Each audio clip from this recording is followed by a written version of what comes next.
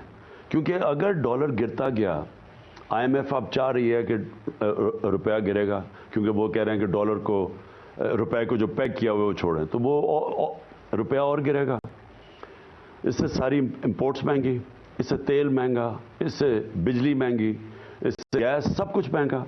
وہ ساری چیزوں پہ ریفلیکٹ کرے گا.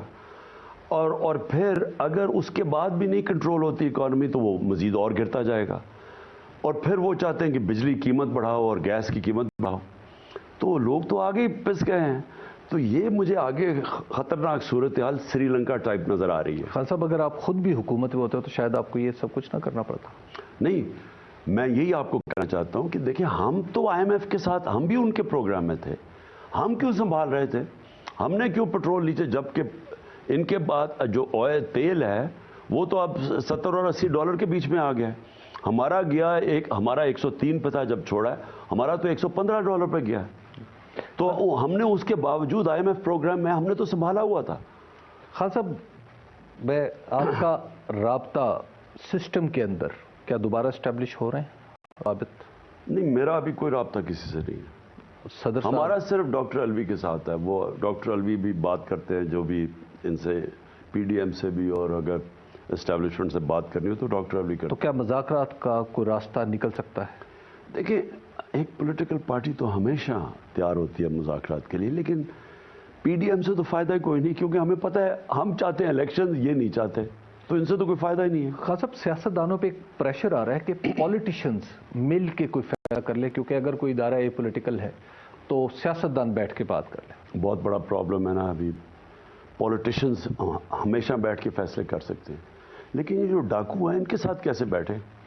جو دیکھیں نا، انہوں نے جو کیا ہے، انہوں نے کیا یہ ہے کہ انہوں نے پہلے پیسہ چوری کیا، وہ باہر لے گئے. ان کے اوپر مشرف نے جب کیسز بنائے یہ باہر بھاگ گئے، اور اس کے بعد اسے این آر او لے کے، یعنی کیسز یہاں کے معاف کروا لیے. کوئی پولیٹیشین دنیا کے اندر یہ نہیں کر سکتا. زرداری نے بھی معاف کروائے، نواز شریف نے بھی. یہ جو ہدایبہ پیپر مل تھا وہ پیچھے ہٹ گیا مشرف، وہ اوپن اینڈ شٹ کیس تھا. اسحاق ڈار کی 164 والی ریٹن سٹیٹمنٹ ہے کہ کیسے ان کے لیے پیسے چوری کر کے باہر لے کے جاتا تھا. تو اس میں تو انہوں نے اڑ جانا تھا، تو وہاں بچ گئے. این آر او مل گیا، یہ زرداری بچ گیا. اس کے $60 ملین سوئٹزرلینڈ میں پڑے ہوئے تھے. سرے محل وہ بک گیا تھا، وہ پیسہ پاکستان آنا تھا، وہ بھی ہضم کر گیا. نہیں تو اس کے بعد پھر انہوں نے این آر او لے لیا، پھر آئے ہیں واپس. تو مجھے یہ سوال میں پوچھتا ہوں کہ اگر آپ ان کو پولیٹیشنز کہتے ہیں جو دوسری دفعہ این آر او لے رہے ہیں، تو پھر یہ جو جیل میں لوگ ہیں ان سب کو چھوڑ دیں. ان کا کیا قصور ہے؟ انہوں نے تھوڑے تھوڑے پیسے چوری کیے. اور ایک معاشرے کے اندر اگر آپ اچھے اور برے کی تمیز ہی ختم کر دیتے ہیں، اخلاقیاتی ملک ہی ختم کر دیتے ہیں، آپ معاشرے کو تو ختم کر دیتے ہیں. تو میں تو ان کو پولیٹیشین نہیں مانتا. خان صاحب لاسٹلی آپ کب تک الیکشن دیں؟ دیکھیں ابھی میرا اپنا خیال یہ الیکشن مارچ اپریل میں ہو جائیں گے. میں کیوں کہتا ہوں؟ میں سمجھتا ہوں کہ ملک کے جو معاشی حالات ہیں وہ ساروں کو بھی، اگر ابھی اسٹیبلشمنٹ کو نہیں سمجھ آئی تو ان کو سمجھ آ جائے گی. اگر باقیوں کو نہیں سمجھ آئی، اپنی ہمارے جو اور لوگ ہیں، جو ادارے ہیں، عدلیہ ہے، ان ساروں کو سمجھ آ جائے گی کہ ملک کی ضرورت الیکشنز ہے. اور اگر یہ اسی طرح سسٹم چلتا رہا، یہ ملک کولیپس کر جائے گا. دیکھیں یہ ملک ہر طرح نیچے جا رہا ہے. ایک تو فائنینشلی بینک کرپٹ ہو گیا، دوسری میں آپ کو بات بتا دوں کہ اخلاقی طور پہ یہ تباہ کر رہے ہیں ملک کو. اچھے برے کی چور سارے اوپر بیٹھ کے ہیں. اوپر سے ان چوروں کو ایکسیپٹ کروانے کے لیے جو حرکتیں ہو رہی ہیں، سارے ان کے ہیومن رائٹس کی وائلیشن. اعظم سواتی ہے، میں اپنا ایف آئی آر نہیں رجسٹر کروا سکتا. پھر یہ جو ٹیپس ہیں اور یہ جو ویڈیوز بنائی ہوئی ہیں، یعنی یہ 15 ہمارا 28 سال کی عمر سے کم 66% پاکستانی ہیں، بچے ہیں، نوجوان ہیں. ان کے لیے سوشل میڈیا پہ ایک گن چلانا، یعنی یہ اور تو چھوڑیں، یہ ہماری دین کے خلاف ہے. وہ ملک جو اسلام کے نام پہ بنا تھا، قرآن کی آیت ہے کہ اپنے دوسروں کے گناہوں پہ پردہ ڈالو تاکہ معاشرے میں گناہ نہ پھیلے. تو یہ تو وہ چیزیں کر رہے ہیں جو کہ ملک کو ہر طرح تباہ کر رہے ہیں. خان صاحب آپ نے دور اقتدار میں ان چیزوں کو روکنے کی کوشش کی، یہ جاسوسی کو، اس طرح کی پرسنل چیزوں کو؟ ہمارے دور میں کب اس طرح کی چیزیں آئی تھیں؟ ہم نے بڑی کوشش کی. اور ہم نے یہ بھی کہ سوشل میڈیا کے اوپر بھی ہم نے کہا کہ ان کے اوپر بھی کوئی نہیں چاہیے. وہ کوشش کی، لیکن وہ صحیح معنی میں وہ یعنی مشاورت نہیں ہوئی ہوگی. اس کے خلاف میڈیا کھڑا ہو گیا کہ جی آپ میڈیا کے اوپر کوئی تنگی کر رہے ہیں. لیکن دیکھیں ہر دنیا کے معاشرے میں لمٹس ہوتی ہیں. آپ اپنے لوگوں کو پروٹیکٹ کرتے ہیں، اپنی نوجوان اپنے یوتھ کو پروٹیکٹ کرتے ہیں. آج یہ ہے سوشل میڈیا کا زمانہ. آپ اگر یہ گن چلائیں گے، اور آج کل کیا مشکل ہے، آپ آرٹیفیشل انٹیلیجنس کے ذریعے سافٹ ویئر بنے ہوئے ہیں، آپ آدھے گھنٹے میں کسی کے اوپر گندی کوئی فلم آڈیو بنا دیں. اگر آپ یہ چلا رہے ہیں صرف اس لیے کہ ہم کسی طرح ہم قبول کر لیں ان چوروں کو، یہ تو نہیں ہونے لگا نا. لیکن ان چوروں کو کتنی بڑی قیمت ادا مسلط کیا. ہم سب کو ان کو ایکسیپٹ کروانے میں یہ معاشرہ کتنی بڑی قیمت ادا کر رہا ہے. لیکن خان صاحب یہ لوگ پارلیمنٹ میں بھی آئیں گے جب الیکشن ہوگا. ان میں سے کچھ چلیے کچھ تو پارلیمنٹ میں بھی آئیں گے، آپ کو تسلیم تو کرنا ہوگا. دیکھیے ان میں سے ہر کوئی تو نہیں ہے کو میں کہہ رہا جی. لیکن یہ نواز شریف اور زرداری کو تو میں 26 سال سے کہہ رہا ہوں یہ کرپٹ ہے. ساری دنیا جانتی ہے ان کے کرپشن کے افسانے لکھے ہوئے ہیں. باہر کے اخباروں پہ، میڈیا پہ، کتابوں کے ڈاکیومنٹریز پہ ان کی کرپشن کا ذکر ہے. تو ان کو مجھے ایکسیپٹ کروا رہے ہیں کہ جی ہم ان کو پولیٹیشین کر کے ایکسیپٹ کریں. ہم کبھی نہیں کریں گے ان کو. ابھی وقت ہوا ہے ایک بریک کا. بریک کے بعد دوبارہ آپ کی خدمت پہ حاضر ہوتے ہیں.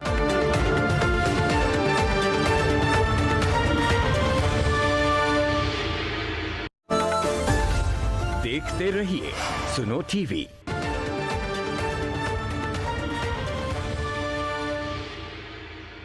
Welcome back.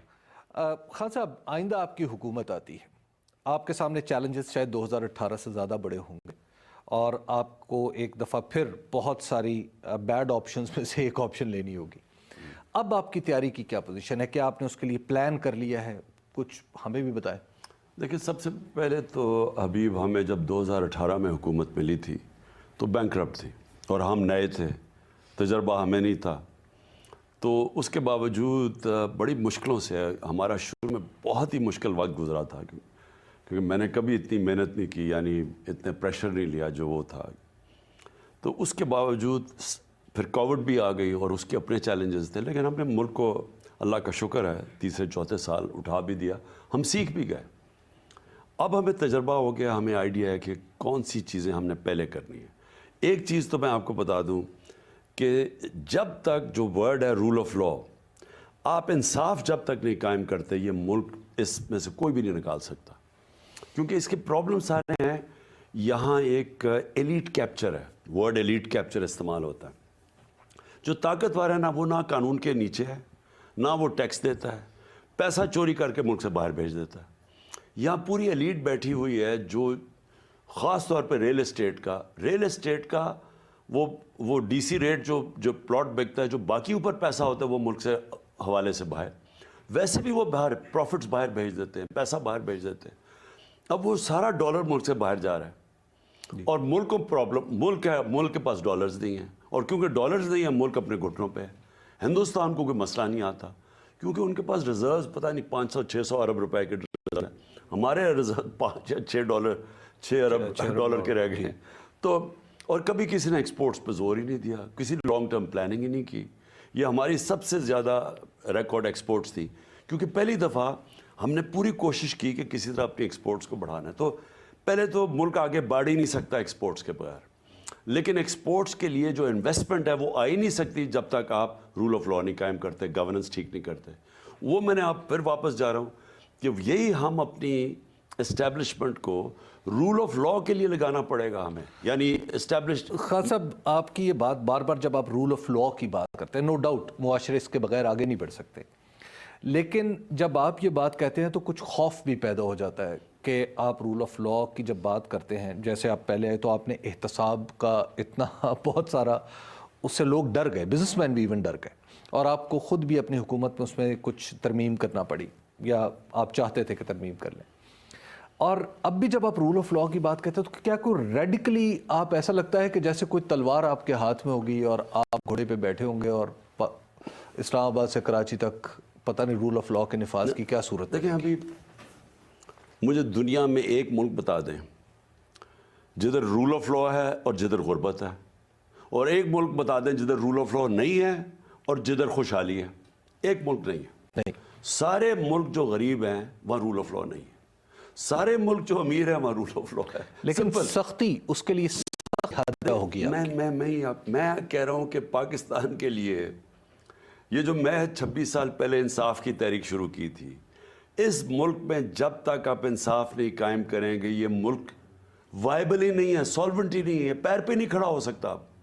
کیونکہ دیکھیں ہو کیا رہا ہے, ایک چھوٹا سا ایک طبقہ اوپر بیٹھ کے اس کا خون چوس رہا ہے. اس کو آپ بار بار این آر او دے دیتے ہیں, آپ ان کے لیے پریولیجز کر دیتے ہیں, قانون ان کے لیے بدل دیتے ہیں, ان کے پاس ٹیکس وہ نہیں دیتے ہیں. اب آپ اگر ہم سمجھتے ہیں کہ ہم ملک کو وائبل کریں گے تو کوئی مغربی ملک دیکھ لیں, کوئی سوئٹزرلینڈ دیکھ لیں, یورپ دیکھ لیں, انگلینڈ دیکھ لیں, امریکہ دیکھ لیں, اسکینڈینیویا دیکھ لیں, یہ کیوں کامیاب ہے؟ کیونکہ طاقتور قانون کے نیچے وہ ٹیکس دیتا ہے, وہ غلط کام نہیں کرتا. اچھا وہ لوگ آزاد ہو جاتے ہیں, آپ جب انصاف دیتے ہیں لوگوں کو آزاد کر دیتے ہیں. کیوں یہاں پاکستانی باہر لیکن آپ کے انصاف سے کچھ لوگ ڈرتے بھی نہیں, ابھی میں سمجھا دوں پہلے کیوں پاکستانی یہاں سے بلیک کا ویزا غلط اسمگلنگ کر کے باہر جاتے ہیں اور پیسے کھڑے ہو جاتے ہیں پیر پہ. کیوں ہوتے ہیں؟ کیوں پیسے تو نہیں کوئی بانٹ رہا, لیکن وہاں انصاف ہے, محنت کرتا ہے, اس کو وہاں کوئی قبضہ گروپ نہیں ہے. مجھے بتائیں قبضہ گروپ کیوں یورپ میں نہیں ہے, کیوں امریکہ میں نہیں ہے؟ قبضہ گروپ اس ملک میں جدھر انصاف نہیں ہے, جدھر رول آف لا نہیں ہے. قبضہ گروپ کیسے کدھر آپریٹ کرتا ہے؟ کمزور کے اوپر. میں کمزور کی زمین, طاقتور کی تو میں زمین نہیں قبضہ کرتا, میں کمزور کی کر لیتا ہوں. ساری جگہ طاقتور کمزور کے اوپر قبضے کر رہا ہے اور وہ ملک آگے نہیں بڑھ سکتا. اور پھر سے میں کہتا ہوں اوورسیز پاکستانی کبھی یہاں انویسٹ نہیں کرے گا, سرمایہ کاری آئے گی نہیں. اتنا بڑا ہمارا 1 کروڑ اوورسیز پاکستانی, وہ کیوں نہیں آتا؟ کیونکہ رول آف لا نہیں. آپ کتنے عرصے میں یہ تاثر بنا دیں گے, جیسے آپ کہہ رہے ہیں کہ 5 لاکھ لوگ بھی یہاں پہ انویسٹ کر دیں, کتنا عرصہ لگے گا آپ کو رول آف لا کا تاثر قائم کرنے میں کہ دنیا سمجھے کہ ہاں؟ دیکھیں اس میں سارے, میں اکیلا نہیں ہوں گا, یہاں داروں کو سب کو پہلے تو قوم کو فیصلہ کرنا پڑے گا کہ کیا ہم نے بیکاریوں کی طرح کہ میں مانگنے نہیں آیا لیکن مجبور ہوں, کیا ہم نے ایسے گزارا کرنا ہے؟ کیا ہم نے ہاتھ پھیلا کے یا ذلیل ہوتے رہنا ہے کہ اس لیے تو پاکستان ہی بنا تھا؟ یا کیا خوددار ایک لا الہ الا اللہ کا مطلب کیا, پاکستان کا نعرہ کیا, جو کہ خودداری کے اوپر, غیرت کے اوپر ایک عظیم قوم بنا تھا ہم نے. تو اگر ہم نے وہ بننا ہے تو یہ غلط فہمی میں سارے ادارے دیکھ لیں جو بھی ہیں, اگر یہ ملک اکٹھا ہو کے اب اس طرف نہیں جائے گا لا الہ الا اللہ پہ, جس کے لیے ایک عظیم خواب کہ ہم نے عدل اور انصاف, جو مدینہ کی ریاست میں سب سے پہلے تو عدل اور انصاف قائم ہوا تھا, پھر خوشحالی آئی تھی. تو اگر یہ قوم ادھر نہیں جائے گی, مجھے افسوس سے کہنا پڑتا ہے یہ قوم وائبل ہی نہیں رہے گی. آپ کو پتہ ہے 7.5 لاکھ پاکستانی, جس میں ٹاپ پروفیشنلز, ڈاکٹرز, انجینئرز صرف 7 مہینے میں ملک چھوڑ کے باہر چلے گئے. تو پاکستان کے اوپر تو امید ہی ختم ہوتی جا رہی ہے لوگوں کو. خان صاحب دہشت گردی کی وارداتیں ایک دفعہ پھر بڑی، اسلام آباد میں بھی دھماکہ ہوا، بنوں میں بھی یہ صورتحال ہوئی. آپ بڑے اس بات کے سپورٹر رہے ہیں کہ ان کے ساتھ مذاکرات کیے جائیں. اب آپ کو کیا لگتا ہے؟ آپ حکومت میں بھی رہے، آپ نے افغانستان کا چینج بھی دیکھا، پھر مذاکرات بھی ہوئے، اب آپ کو کیا لگتا ہے؟ دیکھیں حبیب، ہماری بڑی خوش قسمتی تھی کہ ایک گورنمنٹ افغانستان میں آ گئی جو پرو پاکستان تھی. یہ جو موجودہ حکومت ہے، جو پچھلی حکومت تھی، 3 ڈفرنٹ دہشت گرد کے گروپس آپریٹ کر رہے تھے پاکستان میں افغانستان سے. اب وہ اگست میں گری ان کی گورنمنٹ، ان کی گورنمنٹ آ گئی. یہ پرو پاکستان گورنمنٹ تھی. پاکستان نے پتہ نہیں لاکھوں لوگوں کو ایویکویٹ کروایا افغانستان سے، کیونکہ یہ گورنمنٹ ہمارے سے فرینڈلی تھی. تو ہمیں سفارشیں، مجھے آتی تھی سفارشیں پرائم منسٹرز کی، یورپین، کینیڈین، وہ مجھے کر رہے ہیں، مجھے شکریہ ادا کر رہے ہیں کہ پاکستان نے ان کی مدد کی ایویکویشن میں. ساری دنیا ہمارے سے خوش تھی کیونکہ ہمارے ان سے تعلقات اچھے تھے. تو اس کے بعد کیا ہوا؟ اصولاً تو ہونا چاہیے تھا کہ ٹی ٹی پی جب اس نے پاکستان واپس آنا تھا، ایک فرینڈلی ہماری گورنمنٹ تھی وہاں، تو ہمارے لیے تو بڑا آسان ہونا تھا ان سے نیگوشیٹ کر کے، اور ایسی سیٹلمنٹ ان سے ہوتی، اور اس میں پیسے چاہیے تھے. ہم نے ایکسٹرا پیسے بھی ان کے لیے ریلیز کیے تھے. فاٹا کے لیے ایکسٹرا پیسے ریلیز کیے تھے جو فیڈرل گورنمنٹ نے آ کے بند کر دیے. یہ جو چوروں کی حکومت آئی انہوں نے بند کر دی. اگر ہم وہاں اس وقت ان کی سیٹلمنٹ کے لیے جو پیسے تھے اور مرجر کے لیے جو ان کے پیسے خرچ کرنے تھے، کیونکہ یہ بڑا خطرناک ہے، میں آج آپ کو کہہ رہا ہوں، اگر وہاں پھر سے وائلنس شروع ہو گیا، جو مجھے خدشہ ہے، کیونکہ اب افغانستان کی حکومت بھی ہماری اتنی پرو نہیں ہے. وہ بلاول بھٹو ساری دنیا میں بھاگا پھر رہا ہے، سنا 2.25 ارب روپے آپ نے ٹورز پہ خرچ کر. میں نے اپنے خود پیسے خرچ کیے. اب تو وہ یہ بھی کہتے ہیں، میں یہ انتظار کر رہا ہوں کہ مجھے ذرا کوئی پتہ چلے پیسے خرچ کیے ہیں اس نے، کیونکہ چھٹیاں ہو رہی نا. تو جدھر جانا چاہیے تھا افغانستان، ادھر تو گیا نہیں. جانا تو افغانستان میں چاہیے تھا جدھر ہمارے لیے 2500 کلومیٹر کا بارڈر ہے، اور یہ بڑا ڈیلیکیٹ سچویشن ہے. میں نے جب یہ افغانستان ہوا، ذرا مسئلہ تھا، دیکھیں ہمیں یہ بہت بڑی اپرچونٹی مل گئی تھی کہ مکمل طور پہ ہمارے اس بارڈر کے اوپر امن ہو جائے. لیکن اب مجھے خدشہ یہ ہے کہ اگر وہاں تعلقات مجھے اتنے اچھے نہیں لگ رہے ہیں. میں نے تو دیکھ رہا تھا ہرات میں پاکستان ایمبیسی کے باہر مظاہرے بھی ہوئے ہیں. تو مجھے خطرہ یہ ہے کہ اگر ہمارے ان کے تعلقات ٹھیک نہ رہے اور ان کی مدد نہ رہی ہمیں، تو یہ ہمارا بارڈر تو ایک پہلے ہی ملک کے معاشی حالات برے ہیں. تو اگر یہاں دہشت گردی شروع ہو گئی، جو پہلے 10 سال آپ سب جانتے ہیں کہ کیا ہوا، اور خاص طور پہ جب اسلام آباد کے اندر یہ جو ہوا ہے، تو یہ ہمارے لیے تو خطرے کی گھنٹی بج رہی ہے اس وقت. یہ سچویشن بڑا خطرناک ہے ہمارے لیے آگے. خان صاحب آپ کا بہت بہت شکریہ کہ آپ نے ان حالات پہ روشنی ڈالی اور ان کو ایکسپلین کیا. آپ کی طبیعت اب آئی ہوپ کہ انشاءاللہ الحمدللہ. تو کب تک ہم آپ کو دوبارہ دیکھ سکتے ہیں؟ کوئی مہینہ وہ کہتے ہیں کہ پوری ٹھیک ہوتے ہوئے لگے گا انشاءاللہ. ہمیں دیجیے اجازت.